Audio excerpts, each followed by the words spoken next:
is Cadma here from Bitten Apple TV in conjunction with the K from the radio. Now, we are here down at the Long Island Comic Expo. Now, we're here with Pat Shand. We're going to learn about a couple of the books that he has here. Your wife gave me some lovely details, but we have to talk to the writer also as well to find a little bit more. Please start off with Breatheless, because there's quite a few of us out there.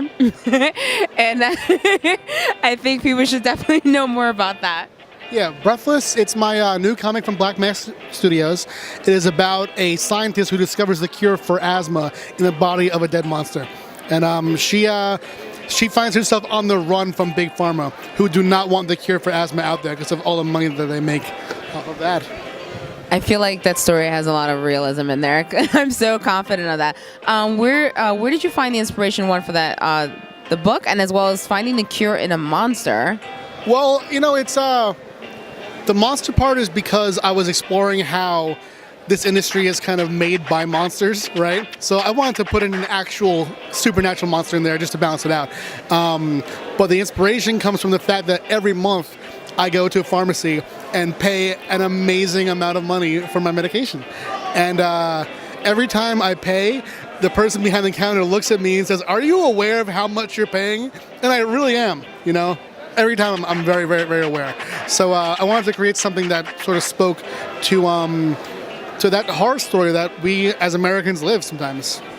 Not even sometimes. I was sick earlier this year, so I know exactly how expensive it really gets. I think I had one of the Advair, right? So the thing for itself is a little circular disc, and it's $300. And I was like, "Are you kidding me?" They're like, "Yeah, but you know, you could just die." And I'm like, "Oh, thanks. Those are my options. Thank you so much." So I do appreciate your book very much. So as they're searching for her, does she develop any other abilities, or is it just the fact that because she's just cured? She's cured with baggage. And I won't say any more about that because it's still developing as of issue number 3. And it's a quick series, you know, it's 4 issues. So I think that any questions that you have will be answered pretty soon. But yeah, it's about the journey. Yeah. So what is, when it comes to the character, the protagonist itself, is that character based on your wife? Obviously it's based on you with a twist, but the aspects of that particular character, where is she from? You know what? I've based certain characters on Amy in the past, on myself in the past, on just like people I've met. But Scout Turner, she's I designed her as sort of the embodiment of my anger at my situation. And Scout, she's trying to live with empathy in a world that is designed for her to not be able to live in. And it's sort of how she navigates being a person in a world where if she didn't have a certain amount of money that she struggles to make every month, couldn't exist. That is a very realistic situation for a lot of us, where you pay to live. So let's talk about your next book. This one looks like a very cute kitty book, which I'm very thrilled about. This one's Clonsters. Yes, Clonsters. Yeah, yeah.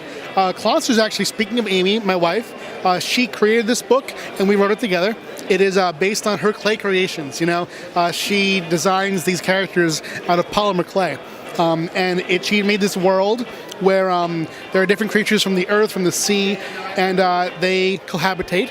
And this story is about an earth nugget, Polly, who loses her pet Splat. And she goes on an adventure across her whimsical world to find her pet. That is too cute. Oh, that is too cute.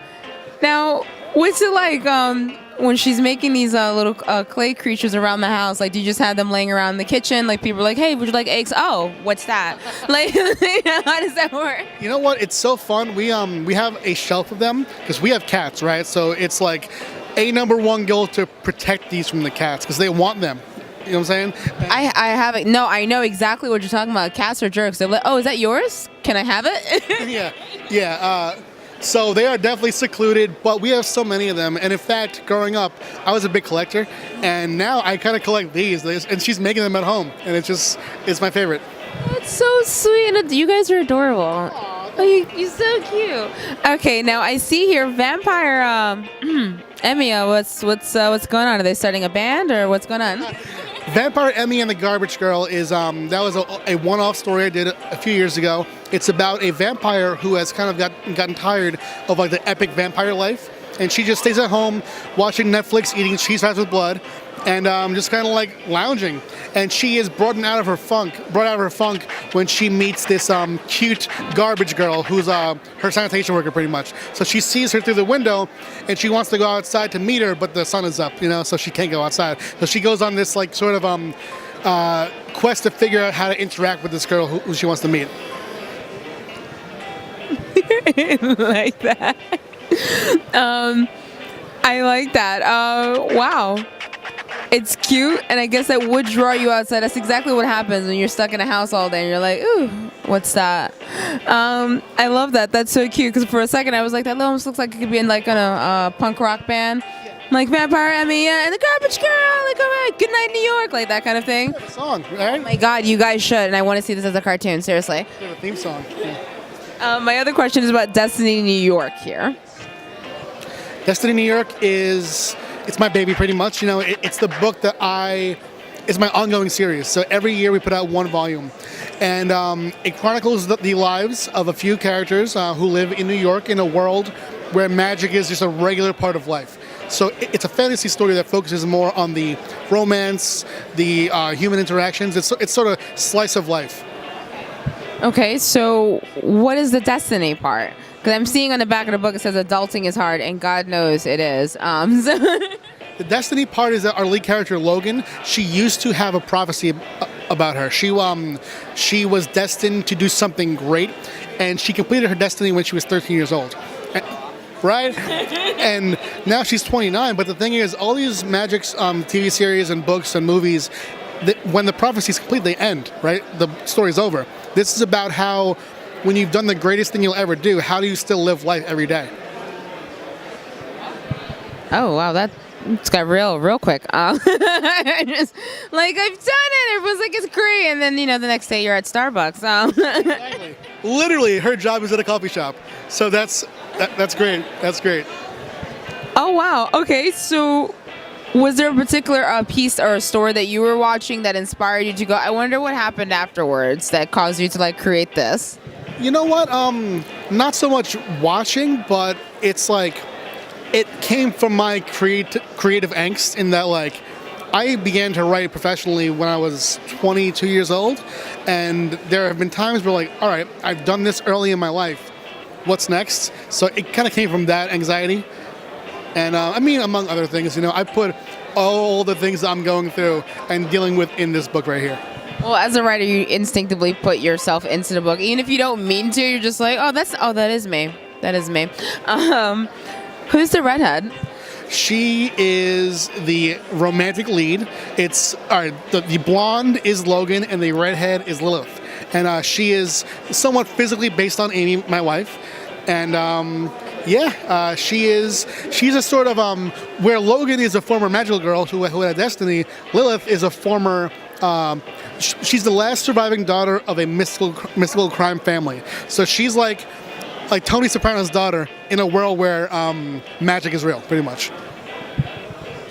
That's quite the twist of the story. Like, yeah, so I used to be able to do this, and oh my God, besties! That's what I can see for this. I like this book. Now, for those who want to see Breatheless, because they have to pay to live themselves, they want to see Clonsters.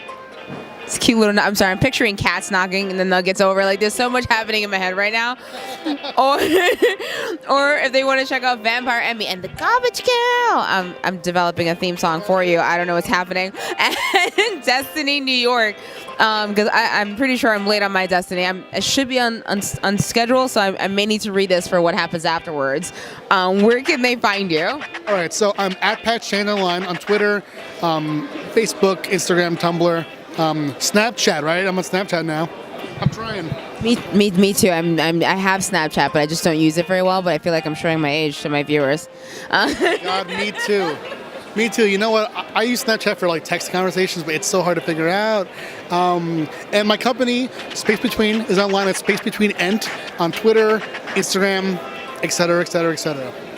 Make sure you guys check this out. I love the original books. That has so much. You know what? I feel like that book, Breathless, is going to be like spoken about for like the next 10 years after things continue. And no, because you may have meant to write like just that one storyline, but I do feel like it has so many levels to it that you're just like, no, I'm writing this, and this is my experience, this is this. But for me, when I saw like all my medical bills coming in, I was just like, should I move to Canada, or like, what's going on? Like, this is a lot of money. It's very realistic, and I think there's a lot of levels for people to relate to it. Clonsters is just too cute. That is just way too cute. And I'm probably going to be tracking around everywhere I sleep in case there's any nuggets running around the house. This I think is cool. I like the fact that the vampire, she's bored. I mean, you live for like all eternity. What do you do with that time? Not everyone can run around in cool tight leather pants and like shoot up werewolves. And Destiny. Oh my God, come on, that's real life, guys. Make sure you guys check out Pat Shan. Him and his wife have put together a lot of great stuff, especially with Clonsters. Check them out. Thank you so much. Thank you. Bye.